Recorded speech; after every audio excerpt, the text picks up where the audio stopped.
میں چونکہ سجین کیا ہے، کتاب جو ہے وہ کس شکل کی ہوگی، ہمیں کچھ معلوم نہیں۔ سورہ کہف میں جو نقشہ کھینچا گیا اس سے تو معلوم ہوتا بس کوئی ایک ہی کتاب ہے۔ وَوُضِعَ الْكِتَابُ فَتَرَى الْمُجْرِمِينَ مُشْفِقِينَ مِمَّا فِيهِ وَيَقُولُونَ مَا لِهَذَا الْكِتَابِ يَا وَيْلَتَنَا مَا لِهَذَا الْكِتَابِ لَا يُغَادِرُ صَغِيرَةً وَلَا كَبِيرَةً إِلَّا أَحْصَاهَا۔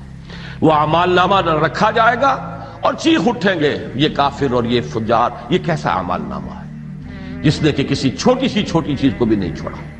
تو وہ تو کوئی ایک ہی اعمال نامہ ہے جس کو میں نے کئی مرتبہ عرض کیا ہے کہ آج ہم کہہ سکتے ہیں کوئی بہت بڑا کمپیوٹر جس میں بس ایک بٹن دبانے کی دیر ہوگی کہ ہر انسان کا جو ہے جس کا بٹن دبے گا اس کی پوری زندگی کی پکچر جو ہے، اس کی ریل جو ہے چلنی شروع ہو جائے گی، اس کا ایک ایک لفظ جو نکلا ہے 60 70 80 برس کی ریل وہ اس کی نگاہوں سے گزر جائے گی۔ یہ ہے تمہارا اعمال نامہ۔ تو اس اعتبار سے اب وہاں پہ علیحدہ